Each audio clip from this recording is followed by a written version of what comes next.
Welcome to Surely for Nothing, a dramatic reading. Oh, look at those Okies. That's the way you do it. You create a podcast focused primarily on the 1980s. No, that's not working. That's the way you do it. The episodes cost nothing, but the Patreon isn't free.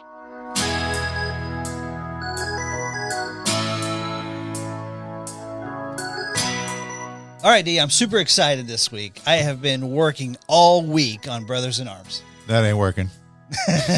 That's the way you do it. You do your podcast and you call it Shirley. Yeah, there we go. Welcome, everybody, back to the Surely You Can't Be Serious podcast. We are here live and in living color covering Dire Straits' album, Brothers in Arms. Yeah, and if you missed it, last week we covered Heart's 1985 album. We are comparing these two. Do they have a lot in common? Maybe more than you think. They're both really big in 1985. They were big in 1985. Yeah, they're both celebrating their 40th anniversary. How about that? That's it. Both hit number one in the fall of 1985. Yeah, and they were inescapable if you were listening to Top 40 radio in 1985. That's right. That's right. You know, the interesting thing about this particular album, this is at the birth of CDs. Yeah. The incredible time when people were moving away from vinyl for sure, moving away from tapes and actually buying CDs. And it actually produced a sort of large uptick in money going to record companies and bands ultimately. Yeah. The record companies were probably more powerful at this stage of history than they had ever been before, and probably that they will ever be again, because there was the downfall in the late 90s, a la Napster and LimeWire and all that other stuff. But these albums are both by bands who formed in the 70s. Right. Art formed in mid-70s.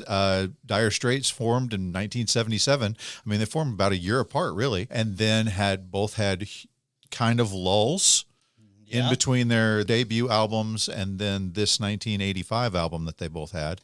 So they got a little more in common than you might think.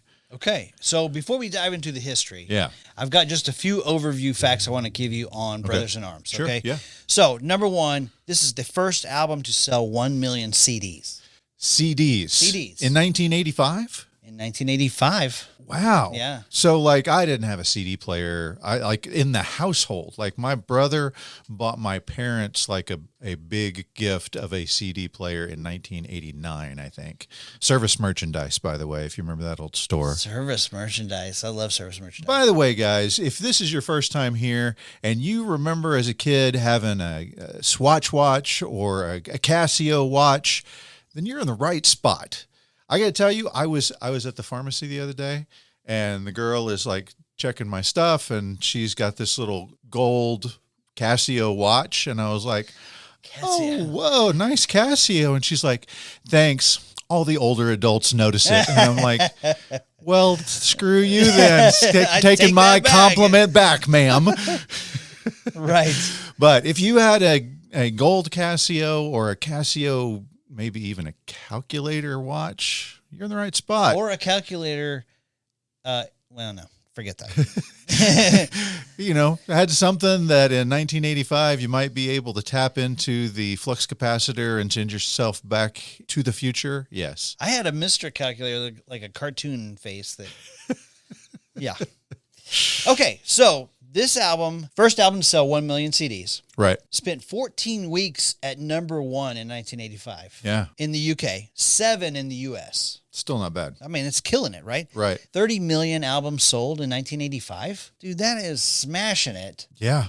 And the company that owned the record label, Philips, used this album as like a benchmark, saying you've got to get a CD player because technology and sounds like this will be soon coming out of your speakers. It was essentially their demo CD for the CD player. It's one of the reasons why it sold so many copies. Yeah. People wanted to hear this coming out of their new speaker. Yeah. You've got to have the benchmark CD. And I think once we've listened to a few of the songs, we can discuss the other possibilities on why this, of all albums, was such a big seller for CDs. Okay. Let's dive into it, man. Let's do it, man. I'm ready. Do we want to dive into the first song, or you want to go history? How do we want to do this? I would say let's dive into the first song, and I'll talk history as we go through. All right. First song on the album is a song called So Far Away.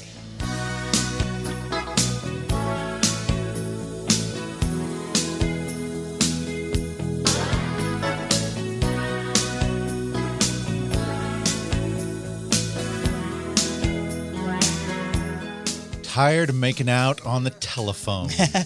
This song is fantastic, right? I love this one. It's a big hit, yeah. It's mellow, but it's got a groove. The sound, you can hear the awesome sonic sound to it, and then I'm tired of having phone sex with you, honey. I want to see you for real. You're so far away from me. Yeah, that's right. So far, I just can't see.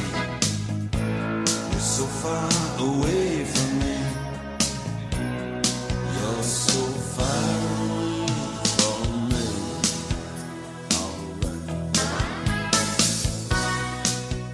So here's the interesting thing, I think. This album was released May 17th, 1985. Okay. This was the first single released in the UK, Okay. but the third single released in the US. All right. I don't really understand why they do that. Well, so their history is really interesting, and I'll get into more of that later. But they are a grassroots band from the get-go. They're just as regular a bunch of guys as you could ask for. They're all just guys who are barely scraping by until they happen to make it, which I'll talk about in a minute. But then once they did make it, making it is not an instantaneous thing. It's a build. And so the first place that they sent their album was the Netherlands, because it was apparently a good gauge of how the album would perform worldwide, depending on how it performed in the Netherlands. Did well there, wasn't doing so well in Germany, but they did some work in Germany, and then they started to catch popularity and became even more popular in Germany. And they were starting to get more and more popular in different countries in Europe, and weren't even that popular in the UK yet. And it's just like, it's this kind of weird matter of how one country will have a different taste than another country. And you will hear over and over with these guys that everyone says, we thought you were an American band, because their sound is an American sound. Yeah, that's right. Yeah. I heard John Ilsley Yeah. say that they sent the album to the Netherlands hoping to sell 5,000 copies. Yeah. And when word came back that they had already sold 25,000 copies, Yeah. they were like, we might be onto something. Yeah. Might be time to start touring. Right? Yeah. Right? So this song in particular reached number 19 in the States in April of 86. Yeah. I got your top 5 that week. Oh, yeah. Okay. And this is a Shirley top 5. This is a strong top 5, It's right? 1985. Of course, it's a Shirley top 5. Well, it's 86. But, okay, right, yeah. So number 5 is Why Can't This Be Love by Van Halen, the first single with Sammy Hagar. Right. Number 4 is Manic Monday, The Beautiful Bangles. Susanna Hoffs. Number 3, West End Girls by the Pet Shop Boys. I couldn't get enough of that It's song. a banger, right? Yeah. Number 2, Addicted to Love by Robert Palmer. Yep. And number 1, Kiss by Prince. Pretty solid right there, Yeah. right? Yeah, Okay. definitely a great list. This album was recorded at George Martin's AIR Studios in Montserrat. Yeah. And I want to talk more about that later. Yeah. But I think already you can feel the influence of the island on this song. It does have, this song especially has a very beach, relaxed kind of feel to it, Kind for of a sure. sway to it. It's a groove. You can almost see the palm trees waving in the breeze. No doubt. I read that they had these songs all written and rehearsed before they got to the island. Yeah. But I still believe that the island impacted the sound of this album. No doubt. No doubt. Okay. Lovely song. I love it. It's one of the, top 20 hits. Yeah. Big song. Huge song. Great one out of the gate.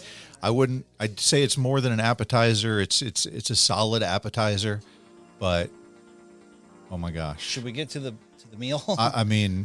You can leave everything else behind. Just I know what you're going to do. Like you're going to start the music right about here as I'm talking. Let's go ahead because and it's let's a nice start to swell. Yeah. It's a nice build.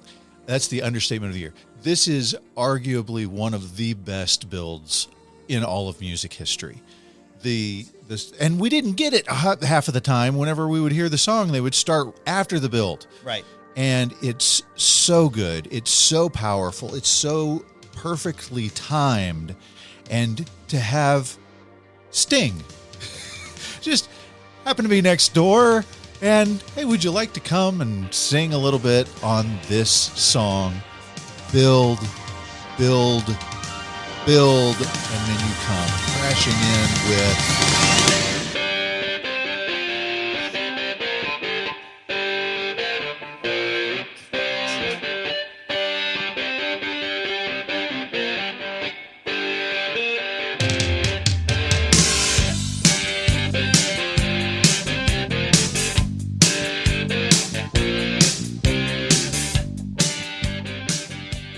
One of the great guitar intros of all time. It's fantastic. And Right. I mean, even if you skip that whole intro, that boom of a guitar coming in with Mark Knopfler's incredible finger-picking style, the unique combination of chords that he's got going on, it is remarkable. It is overwhelming. I cannot say enough good about this intro and this song. So the genesis of this song is super interesting, but almost as interesting is what happened while they were recording this song. Okay. So the genesis, if you don't know this, and you probably, I mean, I know you do because you've studied, but Mark Knopfler was looking for the ZZ Top sound for this, right? Yes. He even reached out to Billy Gibbons. Okay. He's like, hey, Billy, I want to do this ZZ Top sound. And Billy Gibbons later said, you know, he did a really good job, seeing as how I didn't tell him a GD thing. But they had this happy accident when they were recording the song. Well, let me back up. The genesis of the song is Mark Knopfler was living in New York City, and he was at a department store, like, I don't know where it was exactly, like Sears or something. Yeah, this probably was when they were recording their third album because they were at the power station recording it. That's when Dave ended up leaving the band, was when they were doing their recording in New York City. So my guess is it was around that time. So he's in there, and he's buying a refrigerator, okay? Microwave oven? He's buying a refrigerator, and he's standing there in front of this wall of TVs that's playing MTV. And there's a guy, like a delivery guy, who comes up, and he stands next to him. He's like, that ain't working. What is that, Hawaiian noises? So that little Queenie. Yeah, right. So there's obviously some language that has not lasted dance around that a little bit. through the PC of time. Yeah, but you got to keep in mind he's playing a part here. These are not the words that he would use. That's right. I mean, I know these. I haven't studied these guys. They hung out with that type of folk all the time and would never use it on their own. But he's playing the part of this radio, refrigerator installer, right? But I think the most fascinating thing that we covered this a long time ago, the band that they were watching on all those TVs is Motley Crue. I know, right? How about that? He's looking at them saying, that guy's a millionaire. Come on. What is this? I mean, probably they were watching the Home Sweet Home video that you referenced in our top 5 of 85. I mean, wow. Because you got the top almost coming off. Look at her putting it in the camera. Man, the guys ain't dumb. That's right. That's right. Chicks for free. Yeah. So he was so impacted by this conversation he had with this delivery guy. Yeah. I should have learned to play them drums. Look at that mama, she got it sticking in the cameraman. We could have some. And he's up there. What's that? Hawaiian noises. He's banging on the bongos like a chimpanzee. Oh, that ain't working. That he went around looking for a pen and a piece of paper, and he's writing down, and I wrote down things that he got from this guy. Okay. Yeah. So he actually got, that ain't working. He got sticking in the camera. Yeah. And look at that F. Yeah.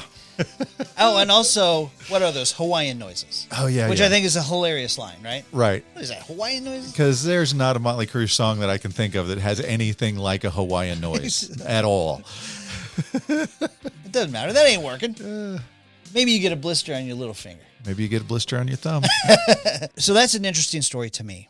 But really, the fascinating part of this song is they're in Montserrat, which is British West Indies. It's an island basically of isolation. They move you there so you can concentrate on recording. And they're working on this song, and one of the ways that they get this incredible sound with the guitar, he's trying to mimic ZZ Top. Mm-hmm. they leave the studio, they come in one day, and the microphones are all messed up. Did you hear this story? No. So they come in, one mic is pointing at the floor, and one's like moved out over here and there and kind of scattered, but it's making an incredible sound. And so they're like, don't touch anything. Wow. They call it the happy accident. Love it. So literally they're like, what? Somebody moved all this stuff around. Don't touch it. Little microphone fairies came out in the middle of the night. Right. That's crazy. And so he's writing this song from the perspective of this guy watching MTV, talking about how ridiculous MTV is, right? And they're playing to MTV. Yeah. And Mark Knopfler makes the comment, I sure wish Sting was here. Yeah. He'd be great to sing this part. Yeah. And they're like, what are you talking about? Sting is here. Sting's windsurfing right now. They're like, what? And so Sting was in Montserrat because he loved the island and had recorded Ghost in the Machine and Synchronicity and was just there hanging out on holiday. They had just finished with Synchronicity just a couple years, maybe a year or two before this album was being recorded. He's windsurfing, just hanging out. Yeah, sure, why not? So he came in and they invited him to come up to dinner. Uh-huh. They played Money for Nothing for him and said, hey, what do you think? He's like, the comment was, you bastards, you've done it, right? And Mark Knopfler's like, well, if you love it so much, why don't you sing on it?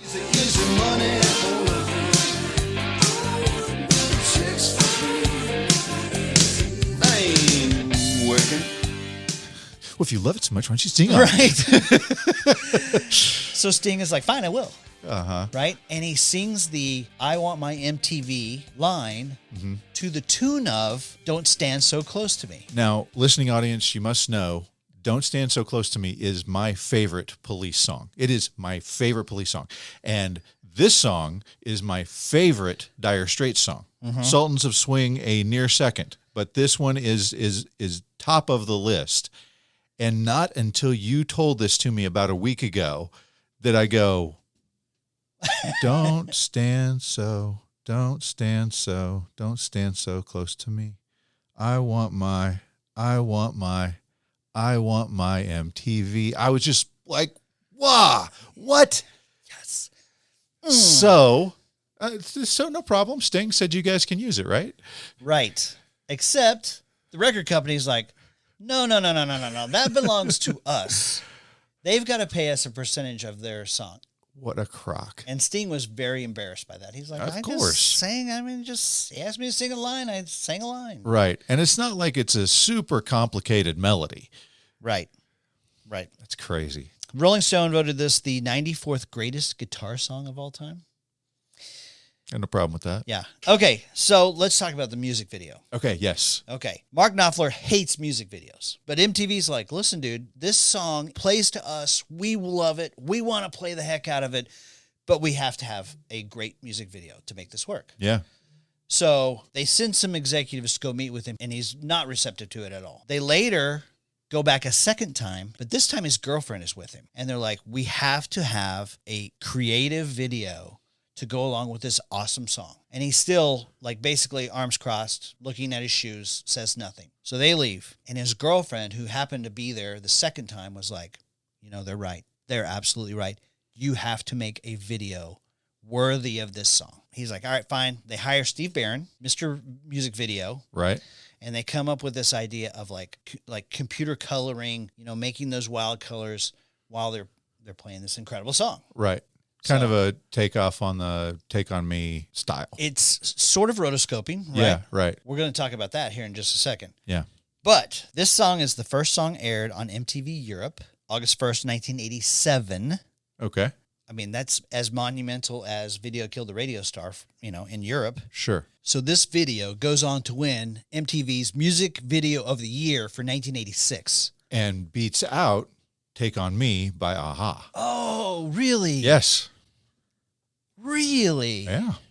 Yeah. The other ones, you had Cry by Goodley and Cream, which we've talked about multiple times now. That's right. Yep. You have Addicted But to Love by Robert Palmer, which you mentioned as what was the number 2 song?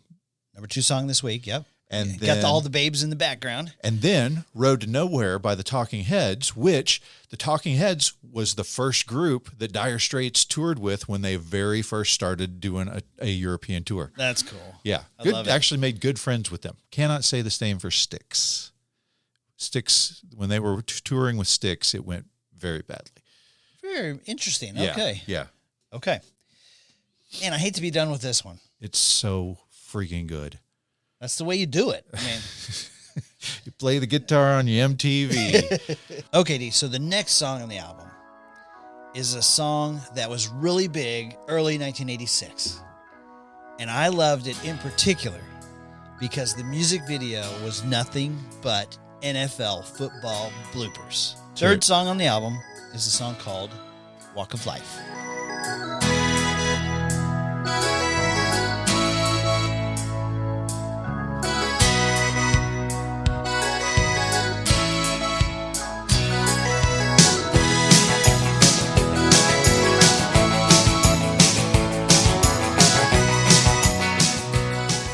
Okay, I've got some stuff for you on this song. Okay. All right. Yeah. So, third single released October 14th, 1985, right around the same time the Super Bowl Shuffle came out. Yeah. Go back and check out our Super Bowl Shuffle episode. Very popular episode. Reached number 2 in the UK, reached number 7 in the US. Top 10 hit. Hear the top 6 real quick? Of course I do. So, number 7 is Walk of Life. Number 6 is My Hometown. Number 5 is I'm Your Man by George Michael. Number 4 is Talk to Me by Stevie Nicks. Number 3 is Burning Heart by Survivor from the Vital Nope. Signs? No? Rocky IV Rocky IV soundtrack. Okay. Number 2 is Say You Say Me by Lionel Richie. Lionel Richie, yeah. And then number 1, That's What Friends Are For with Dionne Dionne Warwick, Warwick. Stevie Wonder, Yeah. Gladys Knight, and The Pips. Elton John. Which I've got a funny Montserrat story to tell you about Elton John. Okay. I'm going to throw it in real quick. Yeah, okay? let's do it. So they recorded in Montserrat. So just some other artists that recorded in Montserrat. Jimmy Buffett, Jerry Rafferty, right? Oh, yeah. The Go Police. Go check out our top 5 of 1978. 78, that's right. Yeah. The Police recorded, Ghost of the Machine and Synchronicity. Elton John recorded there, which I want to tell you here in a second. Black Sabbath, Rush, Keith Richards, and the last album recorded there was Steel Wheels by the Rolling Stones. But the interesting thing, so Montserrat, not much to do. Basically windsurfing or swimming at the pool, which they had a pool there. Or recording a top 200 album. Or recording a top 200 album. Yeah. Or, staying up late with the locals and drinking. Yeah. Okay? Well, Elton John and his crew stayed up way late one night drinking. Everybody called in sick because they were all hungover, still recovering from the night before. Yeah. And Elton John is standing there, and he's mad that his whole crew is not there. And he's like, well, what's going on here? We're here to do some work. Where is everybody? Well, Jimmy's hungover, and this guy's puking in the toilet, whatever. And, one guitarist is like, hey, I'm still standing. And guess what? That turns into a hit song. Wow.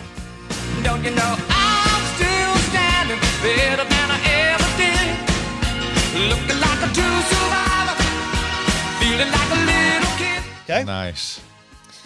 Back to Walk of Life. Yes. This song mentions Johnny down in the tunnels trying to make it pay, which is referencing busking on the subway. Yep. Right? It also references old songs like I Got a Woman by Ray Charles, Yep. Bebopalua, which is a song by Gene Vincent from 1956, I know it. What I'd Say by Ray Charles and Jerry Lee Lewis, Yeah. My Sweet by Robert Nighthawk, and Mac the Knife by Bobby Darin.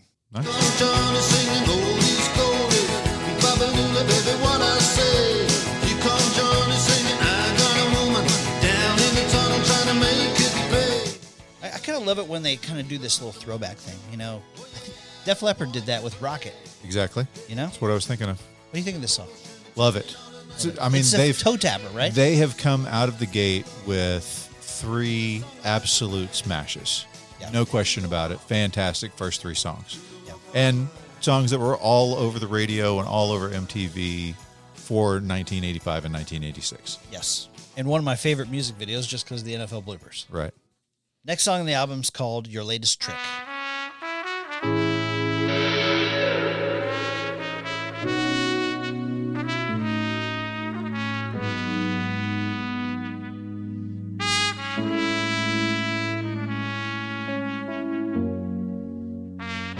All right. I feel like we just took a hard left.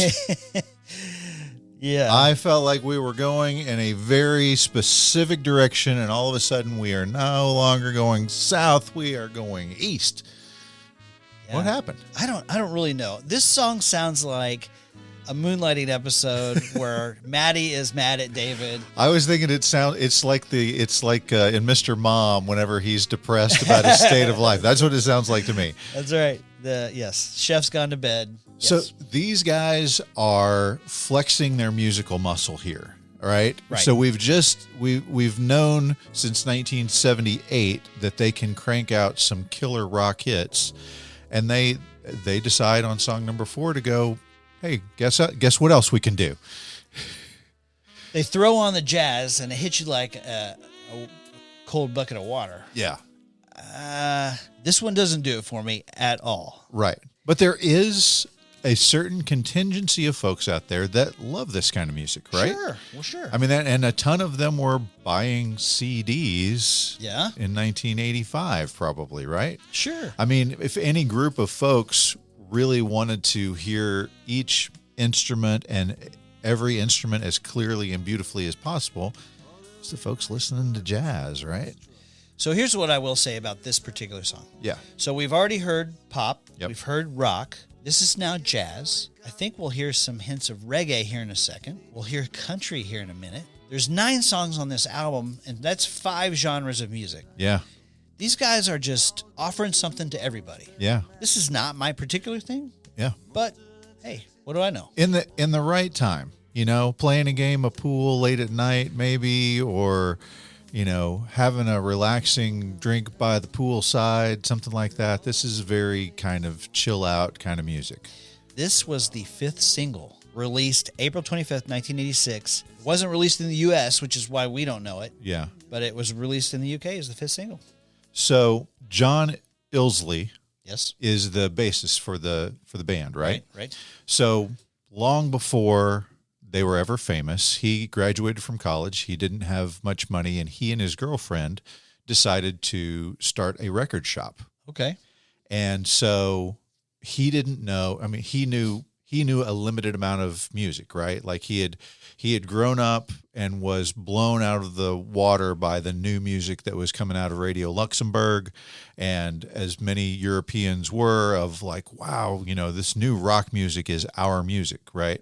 Do you remember the last time we talked about Radio Luxembourg? I remember that we talked about it, but was it Trevor Horn? Yeah, it was Trevor Horn. Okay. It was our Patreon episode we did on Video Killed the Radio Star. Yeah, I think that Radio Luxembourg was a huge moving factor for all of those guys born in the late 40s and early 50s listening to music at the time. As a matter of fact, John he said that his brother actually would buy the records, or he haven't even got a kit radio so that they could tune into Radio Luxembourg. And his job was to stand guard at the door so that if their parents were coming by, he was like, and they would throw the pillow over their head and turn the radio off. And then his brother was cool enough to go, okay, you go listen to it for a little bit. I'll keep an eye on the door. And so that's really how he learned to fall in love with music. I love it. So he graduates from school, decides to start this record business, but he knows his music taste has got limitations, and so he's like, well, how do I know what records to buy? So there was a guy named Charlie Gillett that was he did Radio London, and he was the guy that was always playing new music, like, hey, every Sunday this is the new music. So he was just like, I wonder if I wrote him a letter. I just wrote him a letter if he might give me some advice on what records I should get for the record shop. That's nice. And so that's what he did. Wrote him a letter at Radio London, and Charlie wrote back to this, young 20s kid starting a record shop, and gave him some ideas. It's like, hey, here's, do this, do that. The record shop only lasted a few months. Okay. But what was interesting was that he had made that connection. He realized, hey, I wrote a letter to this world famous disc jockey, and he wrote back to me. And so he's poorer than dirt. He ends up catching a roommate that's a friend of a friend who's just started as a social worker. His name is Dave Knopfler. Dave Knopfler. Yeah. Okay. And so one day he comes home late at night to his roomie passed out asleep in his bed, and some guy passed out next to a guitar on the floor in the living room, and that was Mark Knopfler. Wow. And so these, I mean, legitimately working stiff guys said, hey, let's put the band together. Let's see what we can do. They picked up a guy named Pick for drums. So it was Dave and Mark, John and Pick, and the first show that they did was 1977. It was in the lawn at their apartment flat. That was their first show. There is now a plaque there that said Dire Straits' first gig played here. That is cool. I love it. Yeah. Love it. It's really great. So the pick is a guy named David Withers that was a friend of Mark's, and they play their first show, but they don't have a band name. And so there's a guy named Simon Cowell. It was Simon Cowell. not Cowell. Oh, okay. Not the British Idol, American Idol guy. No, Simon Cowell. It was Pick's roommate, and he was like, "You guys never have any money. You're always in dire straits." And so they thought that sounds like a good name for the band. I love it. And they all just felt like old friends from the beginning. And then they played their first show at the Farrer House lawn. And he said, we're all just misfits, but we were misfits doing our own thing at the time. Wow. I love it. They had to use another band's PA. Sounds familiar, Yeah, right? that's right. That's right. All right. So let's go on to the next song on the album. Yeah, sounds good. Next song on the album is called Why Worry?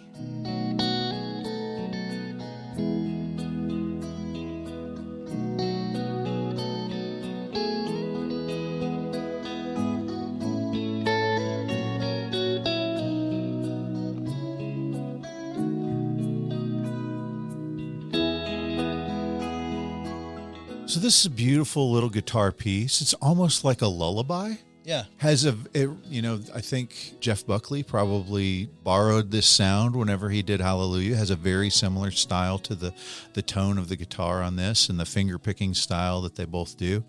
It's lovely.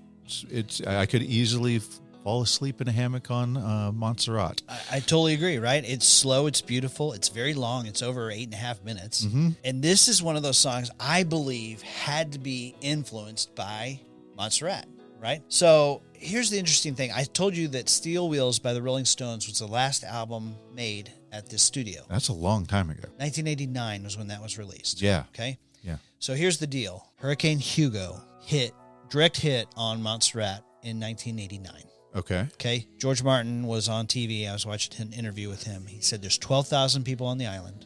11,000 people lost their homes. Wow. It was a absolute punch in the face. Devastation. Nearly unrecoverable for anybody on the island. So what happened with the studio? So the studio was hit hard. George Martin couldn't get to the island for 6 weeks after the hurricane. And when he got there, he was going through looking at the damage. He said when he opened the piano, he said the ivories were covered with like mold. He said that was the moment he said, we're done here. We cannot recover from this. Oh my God. There's no island to go back to. So that recording studio had a Neve board, which if you've seen the movie Sound City, or you're familiar with the recording studio Sound City, the Neve board was the penultimate board to have if you're recording an album, which is why there were so many great albums in Montserrat and in Sound City. Is it just still there, rotting away 35 years? I don't know the answer to that question, but Yeah. I'd be willing to go with you to check it out if you wanted to. Let's go, buddy. Fly down there. You know, you mentioned that Neve board, Yeah. right?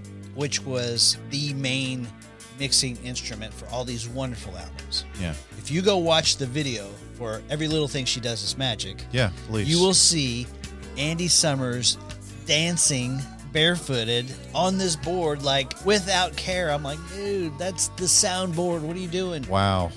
I get mad at my kids for throwing their Right? phone. This is a grown man. What? Wow. Gee, my knee. Yeah. Here's the other thing. Hurricane Hugo, like I said, destroyed 11,000 people's homes out of 12,000. Right. And that was not the worst thing that happened to that island. Okay. What happened? Well, Montserrat is there because it's a volcanic island. Oh. And in 1995, it blew its top.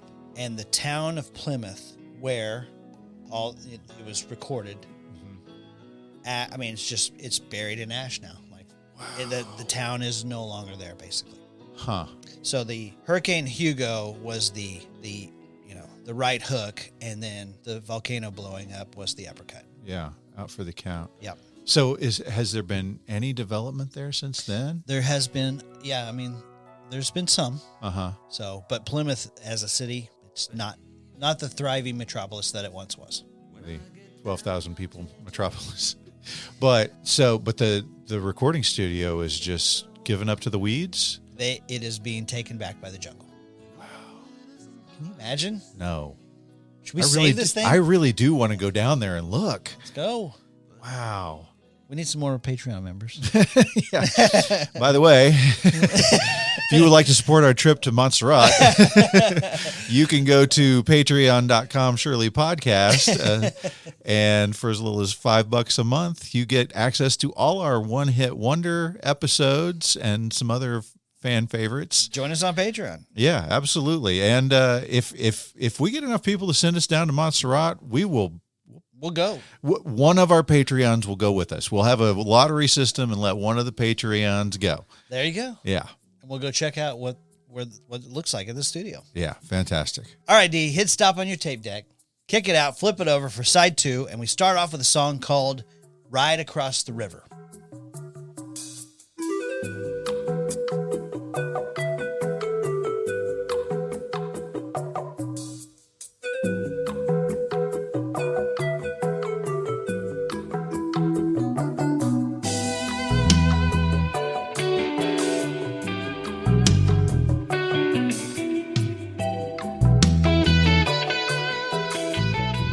So now I feel like we're going through the jungle with Michael Douglas in Romancing the Stone, right? Yeah, I think this is another sort of reggae kind of island feel to it. Yeah. I'm going to say something. Tell me if I'm crazy. I think this song was influenced by the song Wrapped Around Your Finger by the Police. I can hear in that drum beat, now that you say that, it's got a similar rhythm to it. The dun, dun, dun, dun, dun, dun. Yep. I can see that. Yeah. Okay. Also recorded on Montserrat. Right. Right? Yep. So these guys, as I said, working stiffs, really just working, for a living. That ain't working. But they had this pub that they would go to called the Oxford Arms that was there in Deptford, England, where they were all from, right? Yeah. I mean, they grew up in different places. Knopfler and his brother, of course, were Geordie. Actually had a guy who had played with the band Geordie that had Brian Johnson in it come play keyboards with them. Okay. But, they're scraping by. They, of course, are going to see other bands play. And one rainy night, Mark Knopfler walks into a basically deserted pub, but there's a band playing. And you got a couple of kids over in the corner who could care less about the band. They're into rock and roll. Not some trumpet playing band. And these guys on stage are treating it like it's this big performance, even though there's only 3 people in the whole pub. And then at the end of the show, the lead singer says, "Thank you. Good night. We are the Sultans of Swing."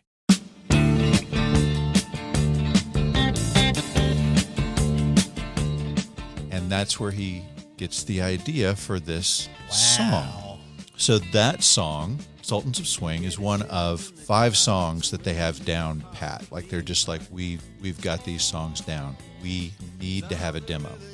They're playing the clubs, hoping to be found, but the way John Illsley put it was, you could be found that way, but it's like being a beautiful woman and hope that some agent finds you walking along in the supermarket. It's not impossible. It's just not very likely. Right. And what they realized is that they needed to have a demo. So after playing gig after gig after gig and not really getting anywhere, there's some unrest in the band. It's like, man, guys, we're getting into be our late 20s now. Maybe it's time to be done. And John Illsley gets a letter from his dad, and he's reading the letter, and it says, "Oh, by the way, your gran passed away. She left all the grandkids 500 pounds. Whoa. Just in time. Thanks, Gran. And so he's thinking, okay, with 500, I can pay my rent for this many months, and I'll have food for this many months, and I'll be able to, I'll be set for quite a while. Or we can make our demo. And he knew what the answer was to that question right off the bat. And he goes to the other guys and he's like, guys, I want to do the demo. And they're elated, they're like, we will pay you back.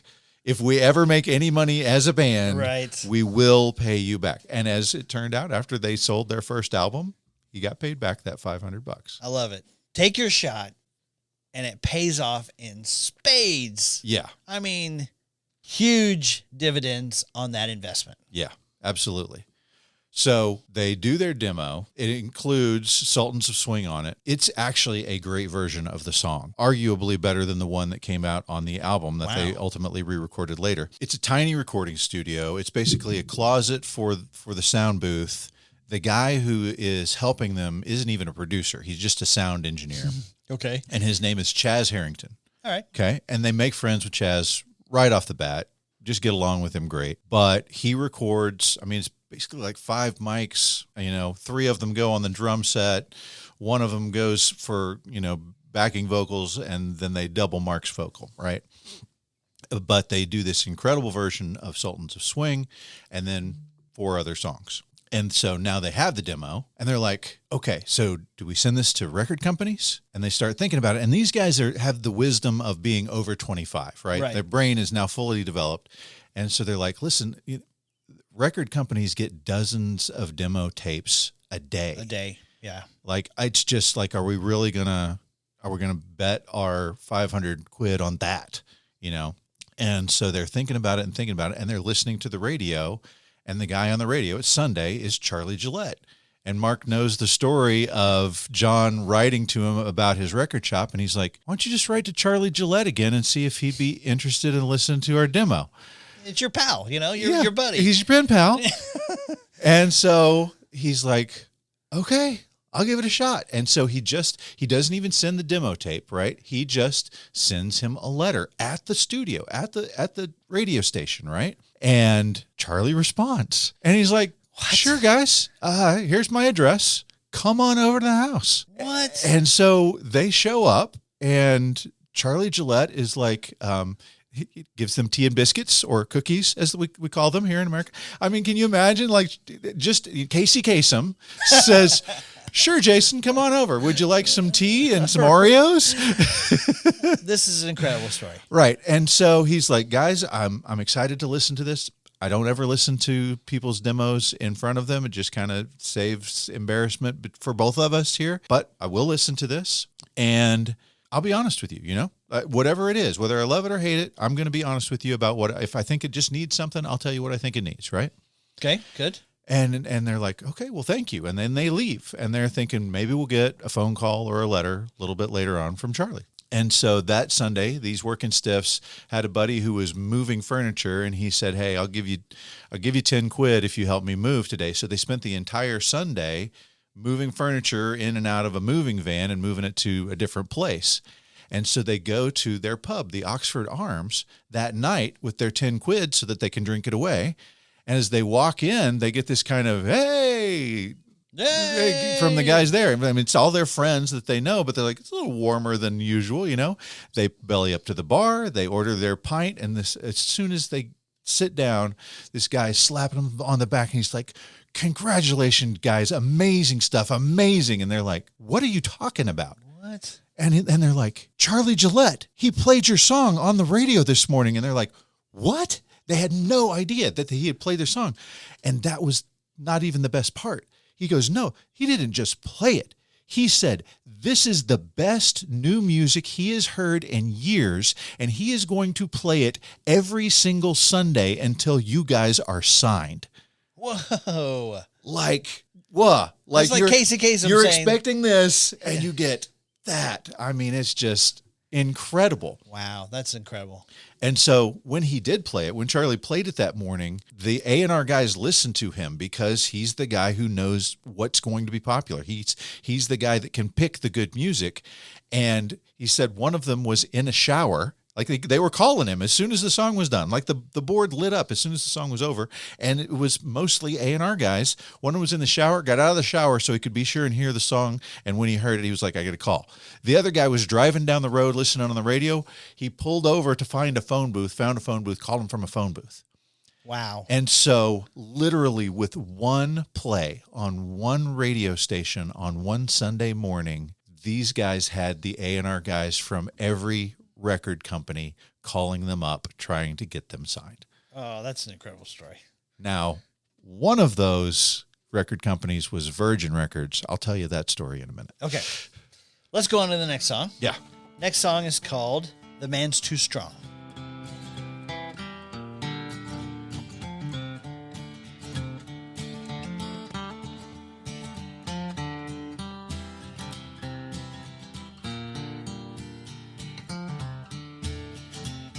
I'm just an aging drummer boy, and in the wars I used to play, and I've called a tune to many a torture session. Now they say I am a war criminal, and I'm fading away. Father, Who does that sound like to you? Bob Dylan. Sounds like a impersonation of Bob Dylan. Well, after they played the Roxy, they go up to the executive bar area. Right. And they're like, hey, there's Rod Stewart leaning against the bar. And hey, there's Linda Ronstadt. And oh, she's got her boyfriend, the governor of California, Jerry Brown. Yeah, that's right. And is that Bob Dylan? And by that evening, Bob Dylan and Mark Knopfler were playing together. And by that morning, Dylan had said, would you come over? I'm doing this album. He was in his big Christian phase at that point. I'm doing this new album. I'd love for you guys to work with me. And so Mark went over and played with Bob Dylan. I love it. Yeah. I love it. Okay, before you tell us the rest of the story, Yeah. I've got a little nugget I've got to throw at you. Yeah. Okay. So at a charity event in 2007, Okay. there was a Fender Stratocaster that was signed by Mark Knopfler, Eric Clapton, Brian May, and Jimmy Page. Wow. Okay. And it was going to auction, and they expected to get about 20,000 pounds for this guitar. Keep in mind, some of the best guitarists of all time Yeah. Like it's the best England has to offer. ever given us. Yeah. Right? Yeah. It got lost in the mail. The guitar was lost in the mail. That means stolen. Yeah. Oh, Somebody out there has this guitar hanging on their wall, but can't really say anything to anybody. wow. So the company that was in charge of shipping this guitar, Parcel Force, agreed to pay 15,000 pounds to that charity in lieu of that guitar. How about that? Yeah, I think it would have gotten a lot more money than that, and I think that's probably exactly what happened. If you own this guitar, we want to hear from you. Yeah, we will not. Your name will be kept in confidence. We just want to see a picture. Right. So they've got A&R guys calling them off the hook, right? Right. Now, of course, Charlie Gillette has his own record label, and they start hanging out with him a little bit after this too, Right. And they're at a party with him, and he's like, guys, I have a record label. And they're like, listen, we love what you've done for us. You've changed our lives, but it's kind of small. He's like, I understand. I mean, they're getting all kinds of offers. Yeah. As a matter of fact, they didn't have voicemail. They didn't have even answering machines back in the 70s. Right. So they had to write down the numbers of the A&R guys that would call them so they could call them back. Right. And these guys being 20-year-old guys living they wrote it on the wall. There's the phone on the wall. He wrote it on the wall. They had so many numbers up there. They lost the number of the weed dealer up there. That's funny. So one of the guys who was courting them was Richard Branson from a relatively new record label called Virgin Records, right? No, I called you this morning. I'm like, do you know this story? You're like, yes, I do. I'm like, awesome. You tell it. Well, so they're getting guys who are like, hey, we will give you 1,500 pounds. And they're like, are you kidding right now? You know that we've got like 800 people calling us. Like, let's be realistic. They again had that benefit of age, right? And the other benefit of age is they were thinking with the right head when they were talking to people, because Richard Branson played his cards wrong in this scenario. Like the way Branson tells it, they were going to sign with him the next day. But he decides the night before to have them come meet him at a Greek restaurant. When they come into the Greek restaurant, he is surrounded by women, scantily clad and looking good. Ready to rock. As they sat down, he said there was a lot of hand motion under the table, and it wasn't our hands. And then they picked up the food plate, and under the food plate was a whole pile of joints. How'd those get there? Right. Ooh, what? Didn't know this was Greek. And so Richard Branson thinks, okay, I'm going to get these guys stoned. I'm going to get these guys laid, and they're going to be signing my record deal. Right. But they said they were asleep in their own beds by morning that morning. So it did not happen because they're not going to be fooled. Don't mix business and pleasure. So they end up going with a guy named Johnny Strains, who's with Polygram. And they said the reason they went with him was because he didn't do any tricks. He just was very straightforward. He said, we believe in you guys. We've got the money to invest in you guys. We want to give you time, and we want to take that time with you to make sure that you're a success.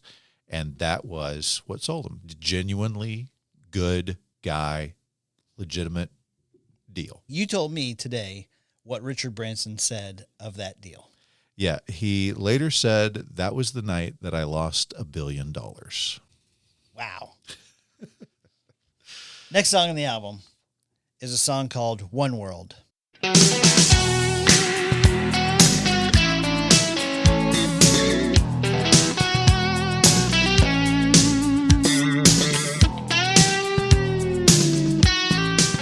This is 80s blues at its best. Yeah.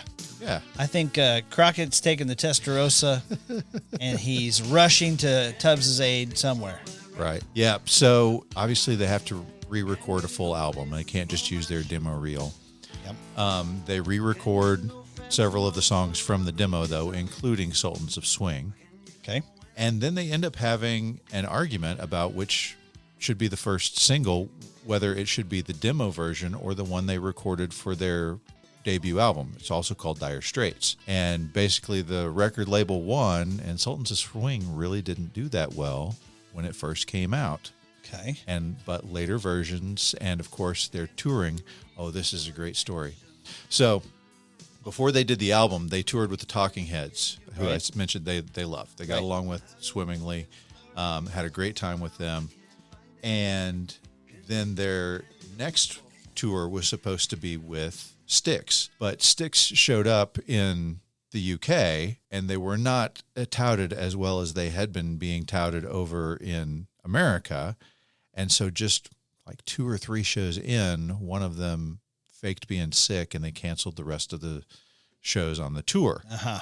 And so here Dire Straits is, they're like, well, I guess we're just going to have to do a tour on our own. So their first show on their first tour was on the first Tuesday in June at the Club Lafayette in Wolverhampton. They got paid $50. Well, 50 quid, which is, 50 British bucks, right? They walk in, they set up their stuff, and they look around, and there's one security guard, and that is all in the entire place. Right. And they're like, is it what's going on? And they're like, we'll treat it as a practice session. It'll be fine. So then the security guard goes to open the door to let the crowd in. The crowd in being 2 guys who are both stinking drunk. Uh-huh. And he said, so 3 songs into our set for these 2 guys, one half of the crowd leaves to go use the facilities. He comes back a little bit later, And before the fourth song can start, he and the other half of the crowd are engaged in a full-on fistfight. He's like, it's not that kind of, random drunken brawl. This was a full-on, I want to hurt you fist fight between these two guys. Fortunately, the security guard was still there, escorted both of them out, and they finished the show to the security guard.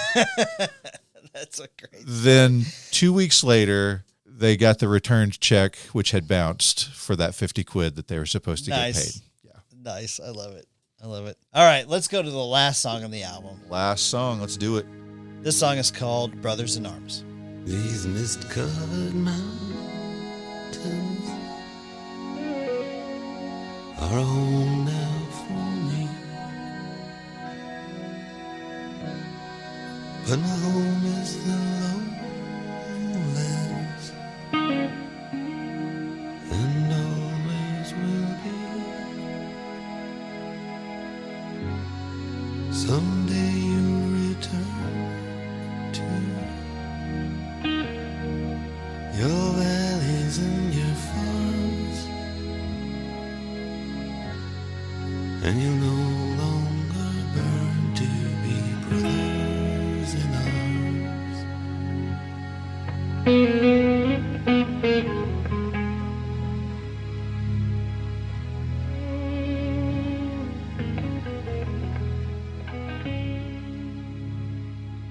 So this one, I feel like you could slip this into The Wall by Pink Floyd and nobody wouldn't even notice. Ooh, interesting. Okay. It's got such a Pink Floyd The Wall feel.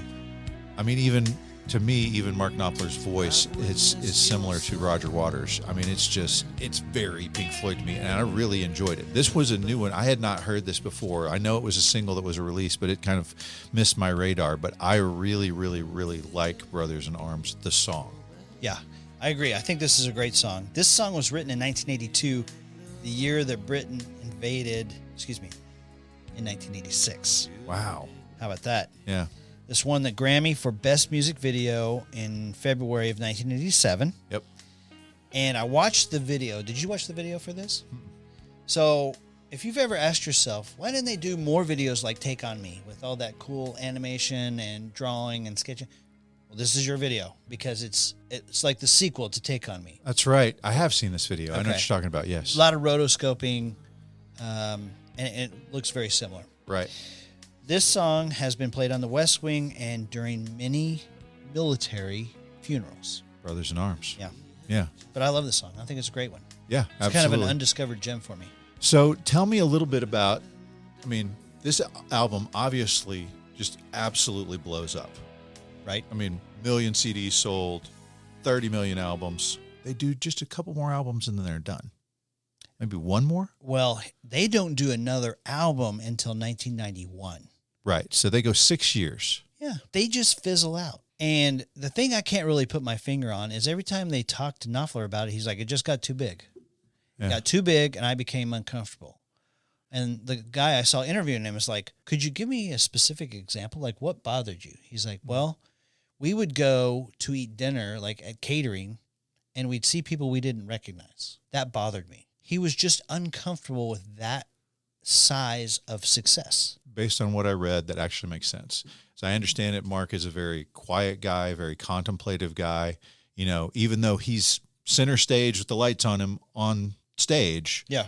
he's not that way. And he gets awkward whenever people want to talk to him about how good his music is. It's interesting to me. Obviously, this group started with Mark and his brother. Their second to last album is called Brothers in Arms when Dave has been gone for a while. And I don't think they still get along very well.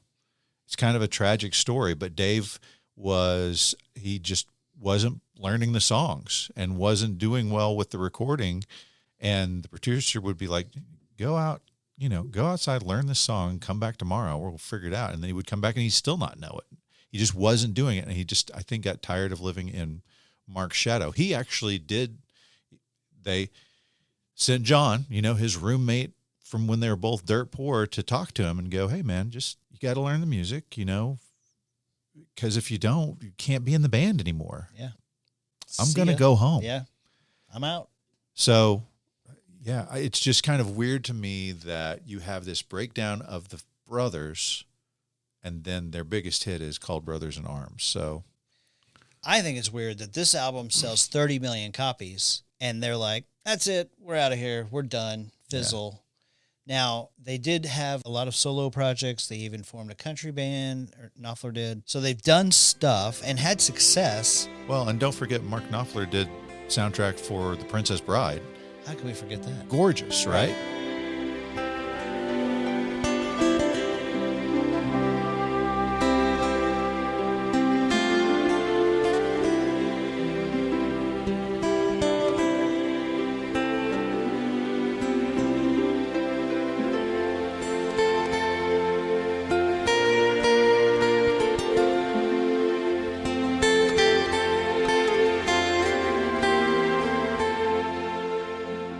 So he's done a lot of stuff. Yeah.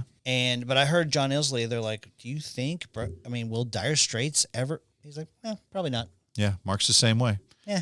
Unless there's some big reason to do it, there's not a reason to do it. That was a thing for that time, and that time is over, and we all would rather have our own thing now. I told you I watched a video where Mark Knopfler met up with Brian Johnson from AC/DC. Right. And they were in this specific town where they both had common memories of playing and sort of success and blah, blah, blah. Right. And they're both, wearing jeans and, hats, and they look like a couple of old farts who are super excited to see each other. It was really a sweet video. Yeah. But there are people walking by and have no care that they're walking by the singer to one of the greatest rock bands of all time and maybe the greatest guitar player of all time and have no idea. Yeah. No clue. Just a couple of old dudes who, why's the camera filming those old dudes? That's right. I think we're time for Final Judgment. Okay, so here we are. We're at Final Judgment. We have to decide, walking out the door, are we picking up Heart by Heart? Or are we picking up Brothers in Arms by Dire Straits? You may go first. Okay. So I talked to our buddy James Buckley today. Okay. And I asked him, I always generally call him before we record, and I say, hey, do you have any anecdotes for me for this, what we're doing today? And he's like, I remember going on a camping trip with some of my friends and a couple of my cousins, and he goes, the fire was dying, and we were listening to this tape, and it was time to go to bed. And one of my cousins, at the last second, decided to throw an extra log on the fire and burned his eyebrows off. Okay. He said, that's my memory of this album. Okay. Which I thought was funny. But if you're asking me to compare the Heart album with all those sort of rock, Aquanet covered hits that we had and compare to, this, one of the best selling albums of the 80s, for me, I don't think Brothers in Arms was addressed to me at age 12. I think that's more had somebody my uncle's age in mind. But for me, if I'm walking out the door, Spike the Football, I'm grabbing Heart's album over Brothers in Arms. Okay. So let me mention Kevin Davis, also a good friend, also a Patreon What's member. up, Kevin? How you doing, bud? Kevin is a huge Dire Straits fan. Remember talking to him about Sultans of Swing in detail when we did our best of 78, 79, whichever it was. And those songs, there's the songs from the 70s, and then there's this album. I look at the Heart album, and as I said when we did the episode, it seems like literally every single song on the album could have been a single. Right. And some of them are fantastic nostalgia for me. Like, I'm going to turn them up every single time that they come on. But with the Brothers in Arms album, as I said, we've got 3 just absolute killer songs. Bangers. Out of the gate. Yep. Then you take a hard left turn into some way different kind of music. And it's not that I don't like that music. It's just that, like you said, it's a different demographic. It wasn't 10-year-old me back in 1985. Right. But I'm not 10-year-old me anymore. I'm nearly 50-year-old me now. And so I'm listening to it with a new ear. And the songs that are not the first 3 songs and not the last song, they don't rank to the level that the Heart songs do. All of those Heart songs could have been singles. Okay. But if I look at this like a cross-country team, and Heart has a strong pack, Brothers in Arms has the leader that is so far ahead of everybody else, that's time is so much better than everybody else, that it doesn't really matter what you got, because this guy just blew it out of the water. And Money for Nothing is that song. It is the song. I mean, I will disregard every single Heart song for that song alone. And it's not only that song on the album. I've got another 4 on there that I really enjoy, and another 3.5 that this could grow on me over time. So because Money for Nothing is so strong, so incredible, so ahead of every other song on these 2 albums, it's the winner for me. Awesome. I'm picking Dire Straits. Okay, I love it. I love it. Well, guys, we want to hear from you. Which one do you grab? You're walking out the door. Is it Heart? Is it Dire Straits? We want to hear from you. Yeah. Guys, hit us up on Twitter, now X. Hit us up on Facebook. We're at Shirley Podcast on both of those. You can email us, shirleypodcast@gmail.com. If you do want to join our Patreon page, we would love to have you. Those are some of our best episodes. And the other great part is we're a big, happy Shirley family over there. And we engage in fantastic discussions on all of our threads over there. So go check out our Patreon page, sign up for free, and you can listen to the episodes for as little as $5 a month. Next week, D, we have the John Cusack matchup of Better Off Dead versus One Crazy Summer. Cannot wait. Savage Steve Holland at his best. I want my $2. Come back for that awesome matchup. See you guys then.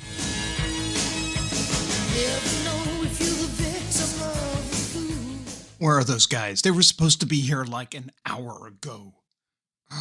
Somebody call the Shirley You Can't Be Serious podcast. I'm looking for a couple of guys named D and Jason. I'm sitting here waiting for my color TV and my refrigerator to be delivered.